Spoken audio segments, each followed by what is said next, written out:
全國人大常委會喺今年3月30日通過咗經修訂嘅基本法附件1、附件2，完善香港嘅選舉制度。喺今次完善香港選舉制度裏邊，仲有一環呢係重新構建選舉委員會。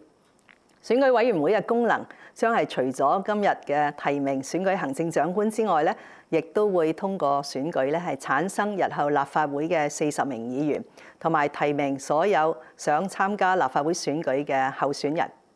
喺規模方面，選舉委員會咧將會由今日嘅4大界別1200人增加到5大界別1500人。其中喺第一界別嘅工商金融咧，相對嗰個改動係比較少嘅，係由18個喺香港嘅各行各業嘅代表咧係組成。今日好高興咧，就係請到喺航運交通界一位朋友，就係以前香港船東會嘅主席趙式明女士嚟到同我哋傾下偈。Sabrina， 好多謝你，多謝特首。我特登要揀你嚟咧，因為你代表海運。以前成日喺立法會啊，喺其他事務一講航運交通界咧，就梗係講陸路交通嘅係嘛？巴士加價、地鐵加價、塞車啊、起路啊咁，唔記得咗其實航運交通界咧係海陸空。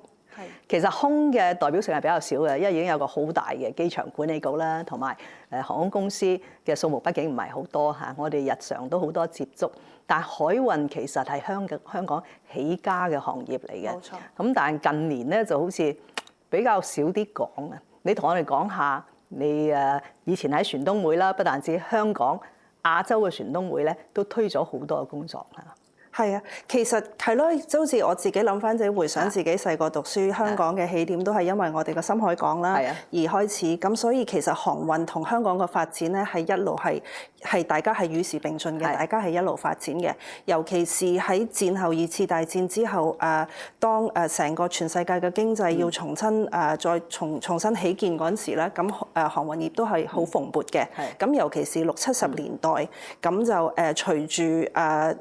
所有嘅經濟嘅復甦，咁就航運業就十分之蓬勃。咁大家都知道嗰陣時香港就好出名，亦都香港有好多家庭都有成員係行過海啦、行過船啦，係啦。咁其實就同我哋每日日常生活都息息有關嘅。咁就隨住年代嘅改變啦，咁而家好多後生人或者香港人對我哋嘅航運業比較熟悉，都可能係因為我哋嘅貨櫃碼頭啦。咁呢一個係比較熟悉嘅。不過其實以航運嚟講，其實香港係一路都扮演住一個好緊要嘅角色嘅。咁我哋係全世界嚟講係一個領先嘅國際航運中心啦。咁我哋香港嘅ship registry 啦，我哋嘅ship registry 咧就係全球第4嘅，全球第4嘅。如果你撇除咗頭3位which 係巴拿馬、利比里亞同埋 Marshall Islands 咧，which 全部我哋叫所謂嘅方便期。咁香港其實咧係以一個 national 嘅 flag 咧係全球最大嘅。所以其實航運一路都係我哋香港嘅一個支柱。咁亦都可能好多人咁特首你一定知道啦。咁就國家政策又好，咁香港又好，其實都係話香港會係一個金融貿易同航運中心。所以航運可能未必所有香港人都覺得咁切身嘅一樣嘢，其實我哋係一個好緊要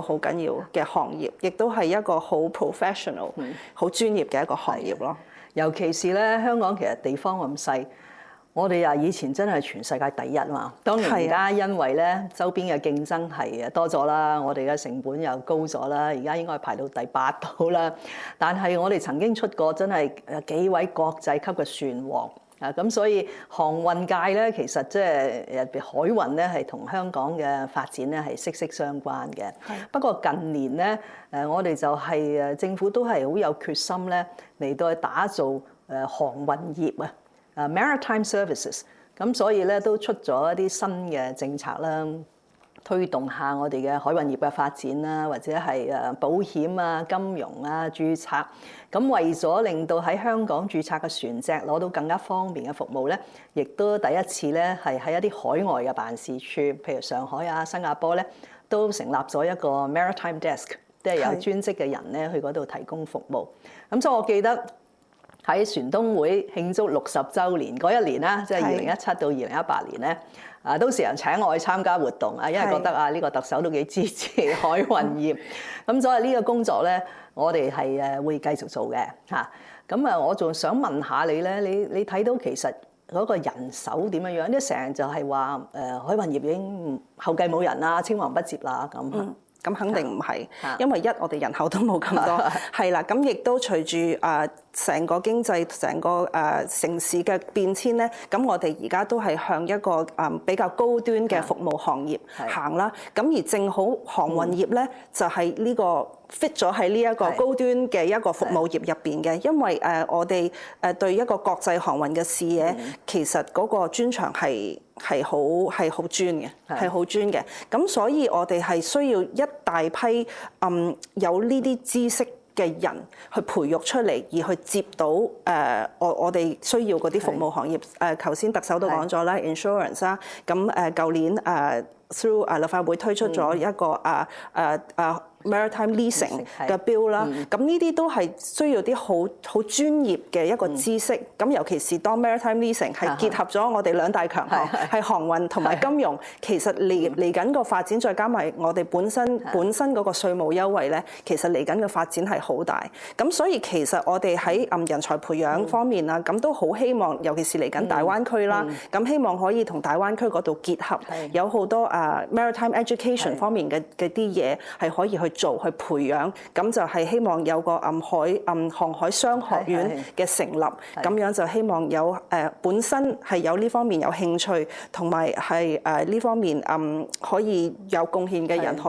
可以去做多啲嘢咯。你講開粵港澳大灣區咧，其實係啊，喺呢個大灣區裏邊，相對於譬如三藩市灣區啊、東京灣區啊、紐約大都會嘅灣區咧，我哋喺航運包括航空同埋海運咧，都係遠遠跑贏嘅。係啊，因為碼頭又多，即係嗰個流量又大嚇。咁但係就要整合下嘅。究竟呢啲唔同嘅港口，大家扮演咩角色啦？咁所以剛才你提到咧，我哋真係應該多走高端增值嘅服務業啦，亦都應該用好香港嘅國際優勢。冇錯，因為即係大灣區裏邊咧都要揾人去做呢個連接啦嚇。所以喺呢度咧，我真係好感激船東會咧，即係經過一段時間努力，同我哋爭取到呢個係咪叫國際船東嘅組織？係啊，ICS 就第一個喺呢個區域成立嘅咧，擺喺香港。尤其是到佢準備嚟成立嘅時候咧，我哋啱啱遇着咗社會動亂同埋黑暴，我嗰陣時都好擔心咧，佢哋會改變主意。其實喺船東會爭取嘅過程，因為我知你出咗好多力嘅，其實你係用乜嘢遊說到呢個國際組織咧喺香港成立？其實我哋個自身條件係好足嘅。咁當然你話當ICS 本身就喺英國嗰邊啦。咁當佢話想設個點喺亞洲嗰度，其實可以同香港打對台嘅，其實冇乜幾多個嘅。係所以我哋個自身優勢係好多。咁當然我哋最強嘅一個後盾就係中國啦。咁亦都大家係睇好，如果香港可以開咗個點，就係等於香港係一個入中國嘅窗口。咁亦都由香港去亞洲所有嘅地方都好方便。咁再加埋我哋嘅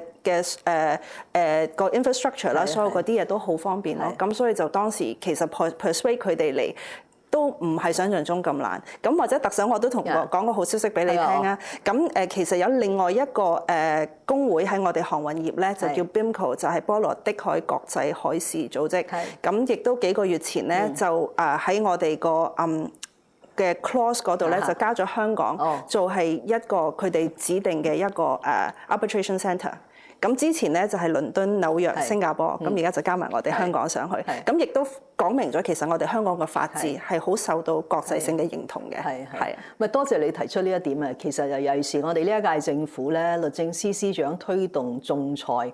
或者係爭議解決嗰啲服務咧，真係不遺餘力嚇。係，即係無論喺內地啊，或者喺國際嘅層面啦嚇。咁我哋真係好高興咧，我哋能夠提升香港嘅國際地位。因為無可否認咧，過去2-3年發生嘅事啦，同埋中央先後即係制定香港國家安全法，同埋而家完善選舉制度咧，都俾咗一啲海外嘅政客啦，或者一啲西方嘅傳媒咧嚟到直擊打擊我哋。話我哋又冇咗自由啊，冇咗民主啊，又唔係再係法治嘅社會。咁所以呢個時候係更加需要咧，我哋有更加多嘅專業團體同埋人士，好似你本人咁咧，就係進入去國際嗰個平台嗰度，為香港講香港嘅故事啦嚇。我又係都係唯一可惜咧，又係呢個問題，香港嘅土地樽頸。所以葵涌碼頭時常即係航運交通界嘅議員喺立法會都係話：喂，你揾多啲地俾呢個港口做 backup area 啦嚇，因為而家好多咧都係船過船嘅 transshipment 嘅服務，但係呢個真係即係有啲難度嚇，咁所以希望航運界咧都多用創新同埋科技嚇，喺呢一方面你有咩睇法？其實我係好贊成嘅，咁亦都或者講返大灣區啦，咁我哋through船東會咧，其實一路都喺度參與大灣區嘅一啲諗法啦，咁尤其是喺4方面，我哋覺得都應該係多參與嘅，尤其是即係從航運業嘅角度嚟講啦。咁頭先我哋 touch on 咗嘅係個 legal 嗰方面啦，我哋嗰個 legal aspect 啦。咁其實喺嗰個 accounting 方面啦，喺稅務方面啦，我哋 definitely 有優惠啦。咁頭先亦都好 briefly 講咗 education 啦，講咗教育，我哋可以開個商學院啦，比較啲高端高增值嘅嘢。其實最尾一環咧就係啱啱特首你講嘅呢個科技方面創新，再加埋一個環保嘅一個意識，特首你都知道啦，其實好多人一諗起交通就係一定覺得係一個對污染環境嘅一樣嘢。其實我哋航運業咧，由2008年我哋攞到一個幾好嘅成績嘅，一路我哋個碳排放一路都係有減嘅。咁就亦都 IMO 國際海事組織咧，其實已經出咗個指標，就希望到2050年咧，就成個航運界咧係去到零排放嗰個指標嘅。雖然好似好遙遠咁，仲有20幾30年，其實不過你話如果去睇緊呢一樣嘢，要 achieve 到呢個咁大嘅goal係零排放喺30年度嘅時間咧，其實我哋真係睇緊一個好大嘅一個科技上嘅一個創新咯。咁所以喺呢方面，我亦都知道船東會又好，我哋香港好多船東又好，我哋好多 stakeholders 都同大灣區一齊，大家係希望可以將呢一樣嘢係將科技同埋航運一齊結合咯。係嗱，我喺上一個施政報告咧，就係承諾咗我哋整個香港都希望喺2050年咧就達至碳中和。咁所以海運嗰一個板塊就靠你哋啦嚇。今日好高興咧請到 Sabrina 同我哋講下喺航運交通界嘅海運。今次喺選舉委員會裏邊咧，有成超過300個航運同埋交通嘅團體咧，將會成為喺選舉委員會呢個界別分組裏邊嘅選民。我相信咧一定係會達至一個廣泛嘅代表性咧，同埋均衡參與。再次多謝你 Sabrina， 今日嚟同我哋分享你嘅睇法。